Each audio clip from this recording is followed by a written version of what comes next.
오늘 우리에게 주시는 하나님의 말씀은 사무엘상 19장 1절에서 7절까지 말씀입니다.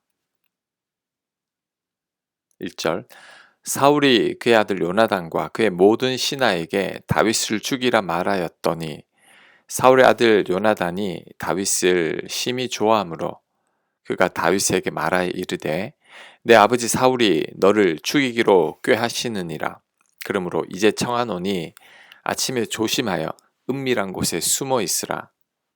내가 나가서 네가 있는 들에서 내 아버지 곁에 서서 네 일을 내 아버지와 말하다가 무엇을 보면 너에게 알려주리라 하고 요나단이 그의 아버지 사울에게 다윗을 칭찬하여 이르되 원하건대 왕은 신하 다윗에게 범죄하지 마옵소서.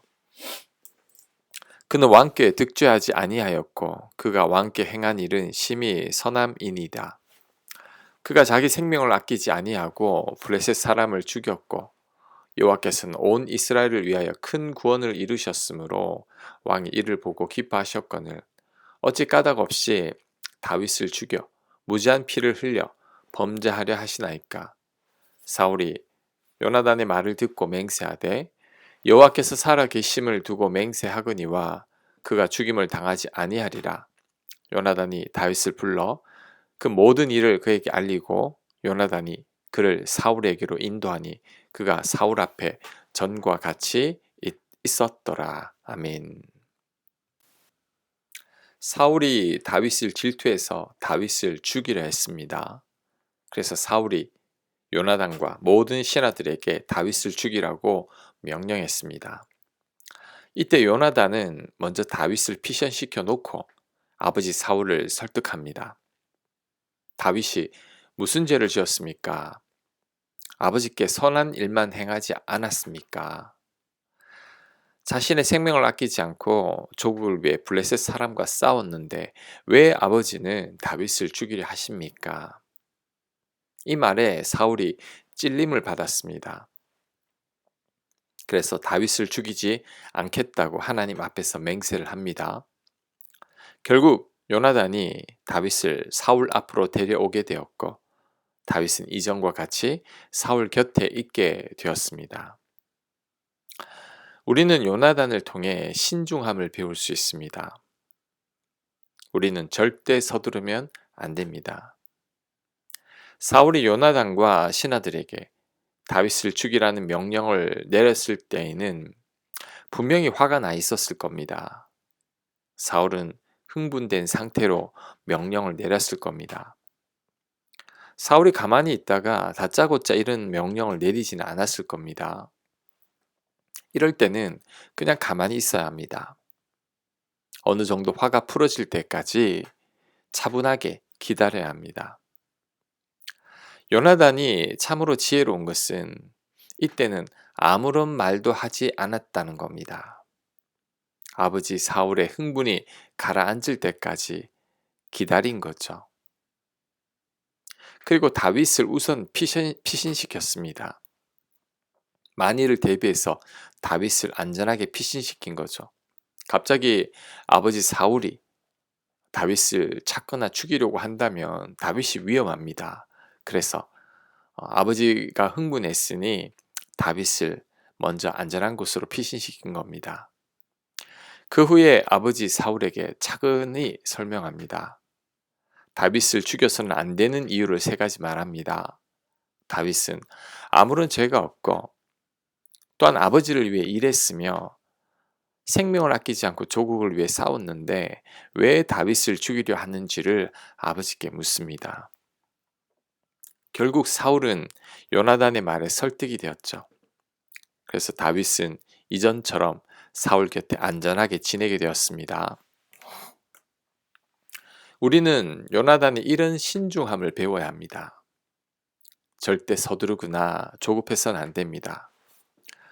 특히 누군가 화가 나 있을 때에는 더 신중해야 하고 그 어떤 말을 했어도 안 됩니다. 지금 그 사람은 흥분해 있어서 눈에 보이는 게 없죠.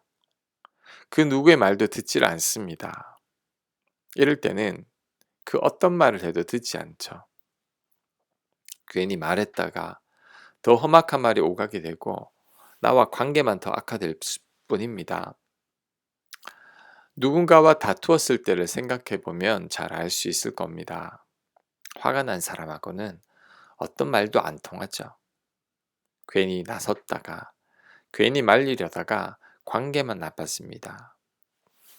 우리 또한 화가 났을 때에는 이성적이지 못합니다. 감정이 격해 있어서 하지 말아야 할 말들을 하게 되죠.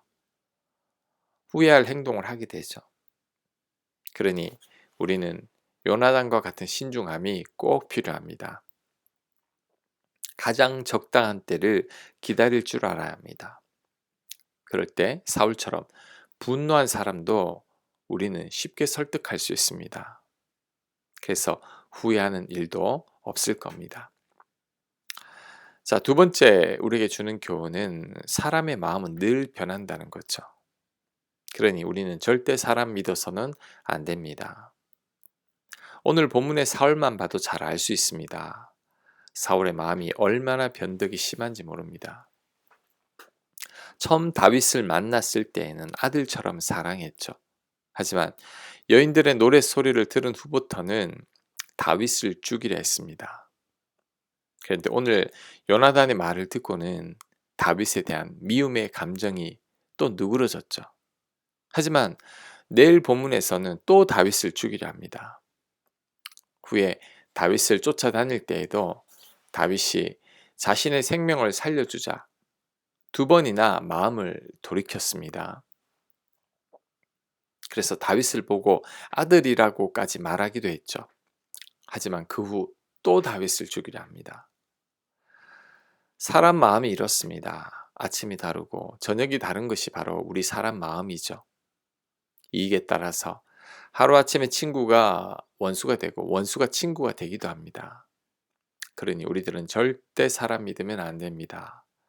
사람 의지해서도 안 됩니다. 그래서 이사야 22장 22절은 말씀합니다. 너희는 인생을 의지하지 말라. 그의 호흡은 코에 있나니 새말 가치가 어디 있느냐. 사람 의지하지 말라고 합니다. 코를 막으면 5분을 견딜 수 없는 게 바로 우리들이죠. 이렇게 연약한 사람을 의지하는 것이 얼마나 어리석은 일인지 모릅니다. 그러니 절대 사람 의지하지 말아야 합니다. 시편 118편 8절을 말씀합니다. 여호와께 피함이 사람을 신뢰함보다 나으며, 사람을 신뢰하는 것보다 하나님께 피하는 게 훨씬 더 낫습니다. 어려운 일 닥치면 사람 찾는 사람들이 있는데 그래서는 안 됩니다. 여호와께 피함이 사람을 신뢰하는 것보다 낫습니다. 그러니 우리들은 사람이 아닌 하나님만을 의지하고 하나님께만 피해야 합니다. 그럴 때 상처받는 일이 없습니다. 괜히 사람 믿었다가 상처와 배신을 경험하는 분들이 많습니다. 그로 인해 평생을 용서하지 못해서 괴로워하는 분들도 많죠. 이렇게 되지 않기 위해서는 절대 사람 믿으면 안 됩니다. 이 세상에 믿을 사람 한 명도 없습니다. 그것을 꼭 명심해야 합니다. 우리는 오직 하나님 한 분만을 믿어야 합니다. 절대 배신하지 않으시고 절대 우리를 실망시키지 않으시는 우리 하나님만을 신뢰해야 합니다. 변함없이 우리를 사랑하시는 그 하나님만을 믿어야 합니다. 그럴 때 가장 복된 삶을 살게 됩니다. 그렇게 살아가는 저와 여러분들 되시길 간절히 축원합니다. 아멘. 하나님, 사울처럼 변하는 것이 바로 사람들의 마음이니 우리들은 절대 사람 믿지 않게 하옵소서. 사람 신뢰하지 아니하고 하나님께 피하고 하나님만을 의지하며 하나님만을 신뢰하는 저희들 되도록 역사하여 주시옵소서. 하나님, 요나단처럼 신중하지 못해서 후회할 일들을 많이 범했습니다. 하나님, 우리가 신중하게 하옵소서. 요나단처럼 신중하게 하시고 차분히 기다릴 줄 아는 저희들 되도록 하나님께서 역사하여 주시옵소서. 이 모든 말씀 예수님 이름으로 기도합니다. 아멘.